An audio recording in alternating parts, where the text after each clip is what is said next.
2023 সালে আমি ইউএসএতে গিয়েছিলাম। ইউএসএতে যাওয়ার পরে ওয়াশিংটনে যাই। ওয়াশিংটনে অনেক কিছু দেখার পরে আমি নিউ ইয়র্কে ফিরে আসি। ওয়াশিংটনের পেন স্টেশন থেকে নিউ ইয়র্কের পেন স্টেশনের কাছাকাছি নামি এবং সাবওয়ে পেন স্টেশন থেকে এসে ফ্লাশিং মেইন নামের একটা জায়গাতে নামি। ওখান থেকে আমি যাব আমার এয়ারবিএনবিতে। তখন রাত 11টা। বেশ ঠান্ডা পড়েছে, অক্টোবর মাস, যথেষ্ট ঠান্ডা। তা আমি পপাই নামে একটা খাবারের জায়গা থেকে কিছু কিনে নিয়ে ব্যাগে ভরে তারপরে বাসের জন্য অপেক্ষা করি। মানুষজনকে জিজ্ঞেস করি যে আমি 46 নাম্বার রোডে যাব, কোন বাসটা যাবে, কোন দিক দিয়ে যাবে। তো আমি গুগল ম্যাপ দেখেও মানুষজনকে বলি যে ভাই এই হচ্ছে বাসটা দাঁড়াবে অমুক জায়গায়, ওই জায়গাটা আমাকে একটু চেনায় যায়। লোকজন বলতে পারেন আমি জানি না অন্যাসিকতা নাকি মানুষজন সহযোগিতা করতে চায় না, অথবা এরকমই, অথবা তারা জানে না। ফাইনালি আমি জায়গাটা খুঁজে বের করি এবং ওখানে গিয়ে বাসের কিউতে দাঁড়াই। বাসটা আসে, উঠে পড়ি। বাসে ওঠার পরে আমি মানুষজনকে জিজ্ঞেস করি এটাই কি সেই বাস যেটা 46 নাম্বার রোডে যাবে। তখন বেশিরভাগ মানুষজনই আসলে কিছু বলতে পারে না। বাসের মধ্যে প্রচণ্ড ভিড়, মানুষজন দাঁড়িয়ে আছে রড ধরে। আমিও একটা রড ধরে দাঁড়াই, আমার সাথে লটবহর, মানে আমার ট্রলি এবং অন্যান্য জিনিসপত্র, আমার হাতে ফোন। সেই ফোন এবং বাসের স্ক্রিন দেখি। ফোন বলছে যে 46 নাম্বার 8-10টা স্টেশন পরে। বাসের স্ক্রিন আর ফোনের যে স্টেশনের নাম দুইটা মেলানোর চেষ্টা করি। আবার লটবহর ধরে থাকি, ট্রলি ধরে থাকি, মানুষজনকে জিজ্ঞেস করি, এটা যা তা অবস্থা। তো যাই হোক, ফাইনালি রাত 11:30টার সময় আমি জানতে পারি যে 46 নাম্বার খুব কাছে। সো আমি 46 নাম্বারে প্রায় পার হয়ে যাচ্ছিলাম। তখন একজন বলে 46 নাম্বার চলে যাচ্ছে, নামছো না কেন? তো আমি নামি তাড়াতাড়ি করে।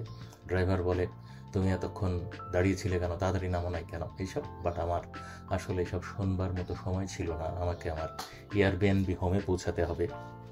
আমি নেমে যাই এবং দেখতে পাই যে জায়গাটায় আমি নেমেছি সেখানে প্রচুর লাইট আছে, কিন্তু মানুষ নাই, একটা মানুষ নাই, চারিদিকে শুনশান নীরবতা।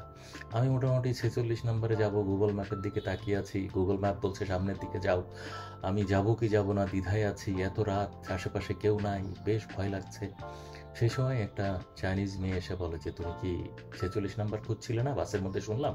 আমি বলি হ্যাঁ, তাহলে আমার সাথে এসো। আমি যাবো কি যাবো না খুব দ্বিধার মধ্যে আছি। এরকম একটা অচেনা জায়গা আসলে যাওয়া উচিত কি উচিত না। যাই হোক, তারপরে আমি মোটামুটি তার পিছে পিছে হাঁটতে থাকি। বাসে বিভিন্ন বাসার যেসব ক্যামেরা লাগানো থাকে না বাইরে, ওগুলো বলছিল যে এই বাসার সামনে দাঁড়াবে না, তাড়াতাড়ি চলে যাও, কারণ তোমাকে ওয়াচ করা হচ্ছে। ওই মেয়েটা, আমি জানতে পারি যে তার বাড়ি চায়নায়, আমারটা বাংলাদেশে, এটাও সে জানে। কিন্তু আমি বেশ দ্বিধার মধ্যে এবং ভয়ের মধ্যে আছি, কারণ রাত 11:30, আশেপাশে কেউ নাই। সে কি আসলে ভালো না মন্দ, আসলে কি, এসব কিছু ভাবতে ভাবতে হাঁটছি। দুই একটা কথাবার্তা হচ্ছে, বাট আমার মনের ভেতর যে শঙ্কা সেটা কাটছে না। ফাইনালি আমরা এয়ারবিএনবি হোমের কাছাকাছি চলে আসি এবং হোস্টকে ফোন দিই। উনি দরজা খুলে দেন এবং চাইনিজ মেয়েটাকে আমি অসংখ্য ধন্যবাদ জানিয়ে এয়ারবিএনবি হোমে গিয়ে উঠি এবং হোম থেকে রাতটা কাটিয়ে পরের দিন সকালবেলা আমার কলিগ আসেন আমাকে নেওয়ার জন্যে। উনি আমাকে নিয়ে নিউ ইয়র্ক শহরের ম্যানহাটনের বিভিন্ন দুর্দান্ত সব লোকেশন দেখান।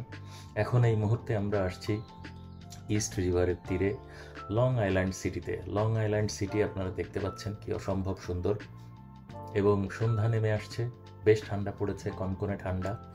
ওপারে ম্যানহাটন, দুর্দান্ত সুন্দর একটা শহর, এবং ওখানকার বড় বড় বিল্ডিংগুলো দেখা যাচ্ছে। লাইট জ্বলে উঠেছে কারণ সন্ধ্যা হয়ে আসছে। নদীতে আলোর দেখতে পাচ্ছেন সবাই প্রতিফলন। খুবই সুন্দর একটা জায়গা, সব মিলিয়ে অসম্ভব সুন্দর। এখানে আসলে আপনার খুবই ভালো লাগবে। চারিদিকে আলো, এদিকে লং আইল্যান্ড সিটি, মাঝখানে ইস্ট রিভার, ওপারে ম্যানহাটন। তো সেখান থেকে আপনাদের সবাইকে আবারও ধন্যবাদ জানিয়ে শেষ করছি। চ্যানেলটাকে সাবস্ক্রাইব করবেন। রোমিং উইথ রকিব, সবাইকে অসংখ্য ধন্যবাদ।